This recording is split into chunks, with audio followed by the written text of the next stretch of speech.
The 6-0 Quartz is out, and we have a literal ton to discuss in this one. I'll be comparing it to the rest of the 6-0 lineup of paddles, and also we'll be discussing how it compares to the other budget paddles in the space. And lastly, why this paddle play is so incredibly different than the Paddletech paddles, which are also Gen 1. So without further ado, let's dink straight into it. First off, the 6-0 Quartz comes in at a price of $90, and you can get 10% off using code STS PICKLEBALL, making it just 81 bucks. Sounds enticing, right? Top quality brand offering a paddle for $81. Doesn't get much better than that. Well, that's where things start to get a bit hazy. You see, in the marketplace of paddles right now, there are tons of paddles close to this price range. We have $89 Vatic Prisms, we have the king of value, the $90 Neonic Force, which is a fully thermoformed Gen 2 paddle using the highest quality Toray T700 Japanese raw carbon fiber for their face material. We also have the Spartus Apollo, which is a wide body Kevlar paddle with insane spin at 117 bucks after discount code. The Baller Heat at 126 bucks after discount code. And lastly, we have the star paddle of the year, the Honolulu J2K, coming in at 135 bucks after discount code. I have to say right now, if I was looking at purchasing a paddle and was wrapping my head around all of the information out there in the space, I'd be a bit confused. So first, let's talk about the Quartz, and then I will break all this down very simply so you know what to do with your time and your money. The Quartz is utilizing what I am calling a more oval shape. It reminds me of a Selkirk 006 or a Neonic Flow. At 16 inches in length, it is considered a standard shaped paddle. Paddles with this shape that aren't utilizing the full range of dimensions legally available do this to keep hand speed and maneuverability high. Here are the full stats for the Quartz. We can see here that the Quartz comes in at a swing weight of 108 and a twist weight of 6.48, which are wonderful numbers. 108 swing weight is going to feel really quick and agile in the hands. It will in theory help out with tennis elbow being lighter feeling, and a twist weight of 6.48 makes for wonderful stock stability side to side on off-center hits. But stats aside, we have a few things to talk about here.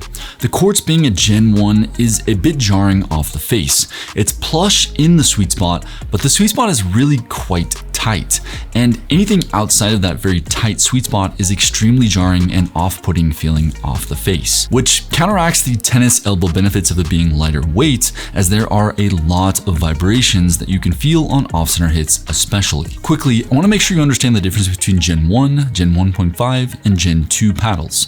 Gen 1 paddles have no edge foam around the perimeter of the core inside of the paddle, nor are they thermoformed, which is going to generally make Gen 1 paddles have a smaller sweet spot and have less power and pop. Gen 1.5 paddles have edge foam around the perimeter of the core but are not thermoformed, which means they will have a bit better of a sweet spot, generally a bit more power and pop, but won't have the full effects of thermoforming.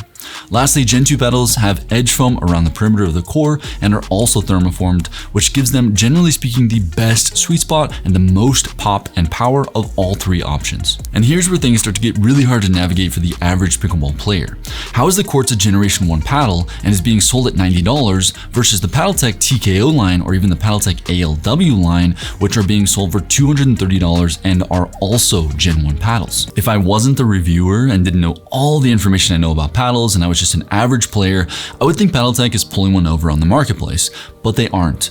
The nuances are in the creation of the core. Paddletech uses a different cell wall thickness and a different cell size for their polymer honeycomb core, and in practice, the Paddletech TKO and ALW line of paddles have a much larger sweet spot, are way hotter off the face, have a much nicer feel off the face, and generally feel far more premium than the Quartz, most of which comes down to those nuances in the core. Paddletech paddles are also made in America, and something about these Gen 1 American-made cores are just wildly different than what's coming out of China. And when I say the Paddletechs are hotter off the face, I mean way hotter off the face.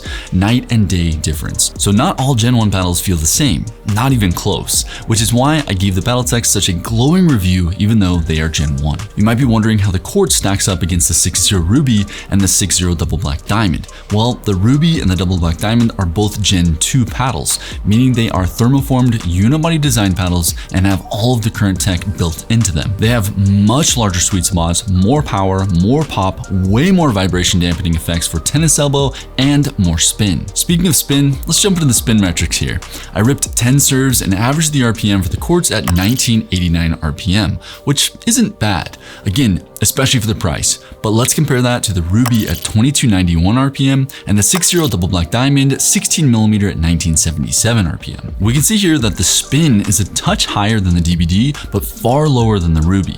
And let's compare the spin to another Gen 1 paddle, the Paddletech ALWC 14.3mm, which comes in at 2054 RPM. And we can see that the Paddletech has a bit more spin, even though it's also a Gen 1 paddle. Let's throw up a couple budget options as well. The Spartus Apollo at 2318 RPM and coming in at $117, and the Honolulu J2K at 2232 RPM and coming in at $135. Keep in mind that generally speaking, we are looking at around 100 RPM loss of spin per month of use of a paddle. So the goal here is to look for the highest possible spin while taking into consideration the aspects of the paddle you need, like power, pop, sweet spot, and shape. As far as power and pop go, the Quartz comes in at a 7.2 for power and a 7.9 for pop. Comparing that to my updated Ruby metrics of 9.2 for power and 8 for pop, and the 6-0 double black diamond 16mm at 9.1 for power and 7.8 for pop, we can see that the Quartz is much lower for power and below average for pop. Comparing the Quartz to the Paddletech ALWC 14.3mm, which is also Gen 1 and coming in at 8.4 for power and 8.3 for pop, we can see that the ALWC has a ton more power and pop, even though they are both Gen 1. Also, keep in mind that the 12.7mm ALWC and the 12.7mm TKO C and CX versions all have even more power and pop than the ALWC 14.3mm versions, and they're all Gen 1. Lastly, let's compare the Quartz to the Spartus Apollo at 8.7 for power and 8.9 for pop, and the Honolulu J2K at 9.2 for power and 8.4 for pop. And we can really start to see a vivid picture forming on how the Quartz is positioned power-wise in the space right now. You can see in the gameplay footage I used that I put a full wrap of 0.5 grams per inch lead tape around the entire perimeter of the Quartz, and even that didn't open up the sweet spot or give me enough power to warrant wanting to use this paddle over its competition in the space right now. The sweet spot on the Quartz definitely falls short at a 7.4 out of 10 for sweet spot rating. It's really tight, jarring, and the distance control on slightly off-center shots falls off hard.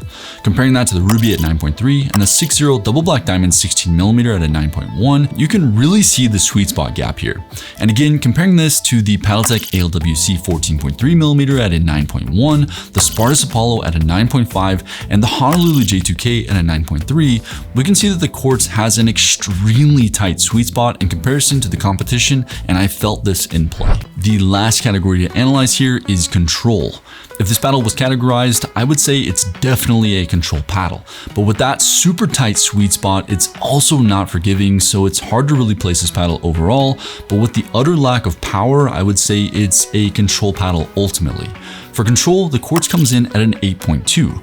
Comparing this to the Ruby at 9 and the double black diamond 16mm at an 8.6, we can see that the Quartz's extremely small sweet spot really deducts from its control rating. Comparing that to the ALWC 14.3mm at an 8.9, the Spartus Apollo at 8.9, and the Honolulu J2K at 9.2, I mean, it just kind of gets demolished by the competition in every single category. But you still might be wondering, hey, STS, but the Quartz is only 81 bucks. Should I just get this one because it's cheap and from a top quality brand?